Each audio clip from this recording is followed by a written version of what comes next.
থেকে শুধু জলই বেরোচ্ছে, জলই বেরোচ্ছে।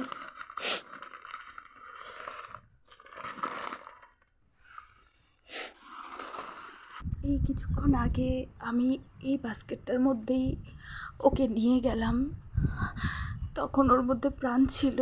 আর কিছুক্ষণ পর আমি যখন আবার এই বাস্কেটেই ওকে তুললাম, ওর মধ্যে প্রাণটা নেই। আমি আমি কখনো এই দিনটা দেখবো আমি স্বপ্নেও ভাবিনি। আমি জানো তো শুধু আশায় ছিলাম কবে আমি ওকে উড়তে দেখবো, এই নীল আকাশ জুড়ে উড়ে বেড়াবে, গাছের ডালে ডালে বসবে, আবার হয়তো দিন শেষে আমার কাছে ফিরে আসবে। কিন্তু এই দুটো হাত দিয়ে ওকে খাইয়ে, ওর সঙ্গে খেলা করে সময় কাটিয়ে, আবার এই দুটো হাত দিয়েই যে ওকে এইভাবে করে আমায় একদিন এই নদীতে নিয়ে আসতে হবে, আমি কখনোই ভাবিনি। আর খাওয়াতে লাগবে না।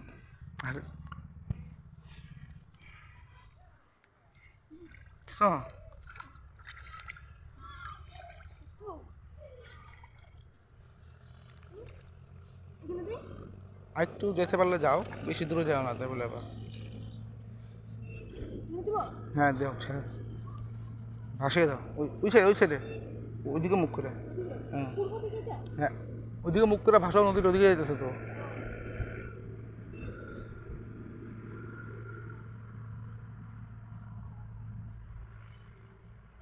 হ্যাঁ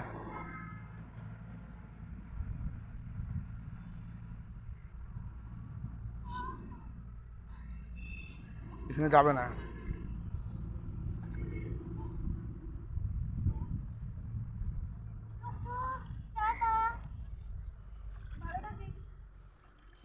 আরো জলে যাও না, কিনারে যেতেছে, যাবে গা, আস্তে আস্তে যাবে।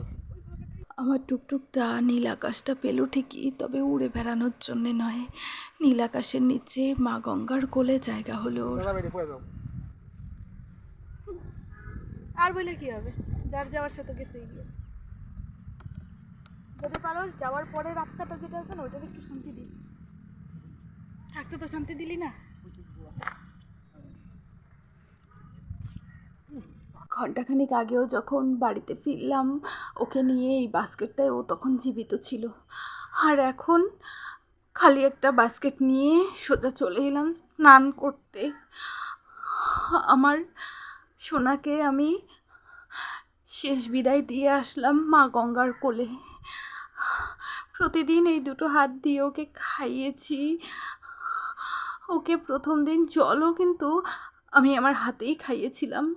আর আজ এত বড় নদীতে ওকে একা আমি ছেড়ে দিয়ে আসলাম। এসে আর ঘরে ঢুকিনি, সোজা চলে এসেছি কলের পাড়ে। তবে আমার জানা ছিল না, মা আমায় মাঝখানে একবার ফোন করেছিল, তো মা বলল যে বাড়ি এসে ঘরে ঢুকো না, স্নান করে ঢুকো। কত নিয়ম তাই না?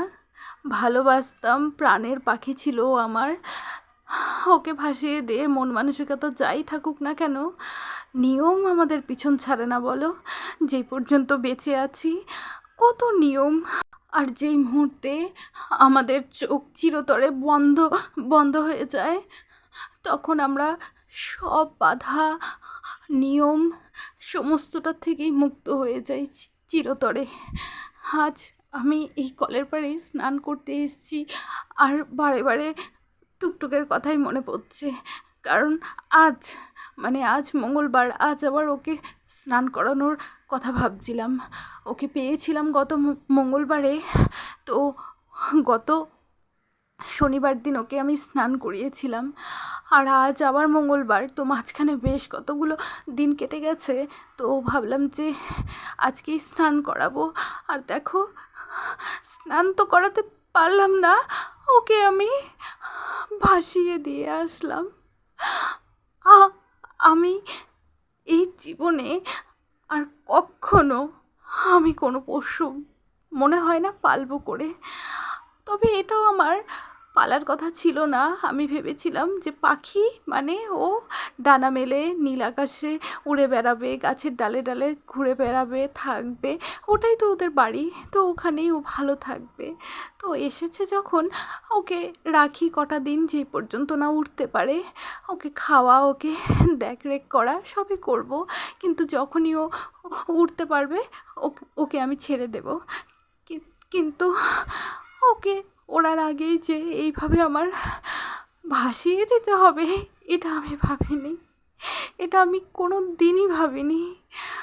আমি আজকের পর থেকে আরও বেশি করে একটা জিনিস বুঝতে পারলাম যে চোখের সামনে যদি আমি অসুস্থ দেখি, সে মানুষ, গরু, পশু, যাই হোক না কেন, পাখি, আমি তৎক্ষণাৎই ট্রিটমেন্টটা দেব। আমি ক্ষণিকের জন্য অপেক্ষা করব না যে না ঠিক হয়ে যাবে, বা ঘরোয়া টোটকা কিছু না, কিচ্ছুর জন্যে আমি অপেক্ষা করব না।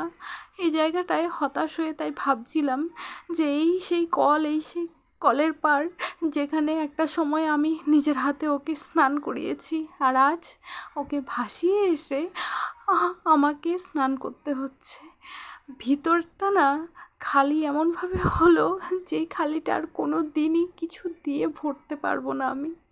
আমার টুকটুকটা আমাকে ছেড়ে যে এইভাবে চলে যাবে, আমি কোনোভাবেই মেনে নিতে পারছি না।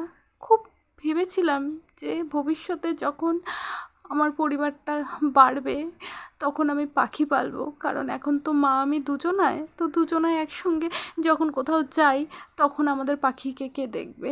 সেই জন্যই আমি কোনো পোষ্য নেইনি, কিন্তু ভবিষ্যতে নেব, মানে বিয়ের পরের কথাই ভেবেছিলাম। কিন্তু টুকটুকের আমার জীবন থেকে চলে যাওয়া, বা ওকে এইভাবে হারিয়ে আমি হাড়ে হাড়ে বুঝতে পারছি যে পোষ্য যখন কাছছাড়া হয়ে যায় বা চিরতরে চোখ বন্ধ করে, তখন কতটা জ্বালা বুকের ভেতরটায় অনুভব হয়, ভিতরটাতে কতটা শূন্যতা কাজ করে। আমি আর কখনোই হয়তো কোনো পোষ্য নিতে পারবো না এই জীবনে। যাক, সব কিছু মেনে ওকে ভাসিয়ে দিয়ে আসলাম, জানি না মাটি চাপা দিলেও হতো কি না। তো যাই হোক, এই হচ্ছে আমার টুকটুকের সারাদিন থাকার আস্থানা। আর দেখো ওই যে ডালগুলো পড়ে আছে, এইগুলোই দিয়েছিলাম আজ ওকে সকালে খেতে, আর ওনা ওইগুলো খাচ্ছিলও না, তো আমি ওকে নিজের হাতে ধরে কয়েকটা ডাল জাস্ট খাইয়ে দিয়েছিলাম। আর এই হচ্ছে সেই তুলসী মন্দির, যেটাতে গতকাল উঠে বসেছিল। আর এই হচ্ছে সেই ঘর, যেখানে ওকে দুপুরের পরে এনে রাখতাম এই টুলটার মধ্যে, আর ওটাতে থাকতো ও রাত্রিবেলা করে। পুরো শূন্য করে দিয়ে গেল।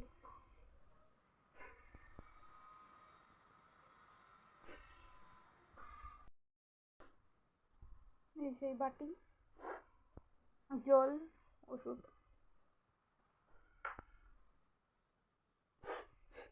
এখানটার মধ্যেই ও ছিল। আর এই যে লাস্ট বমি করেছে। নিজের ঘর একবারও পটি করেনি, একবারও না। সকালে এটা ফ্রেশ পেতেছিলাম। আমি এখন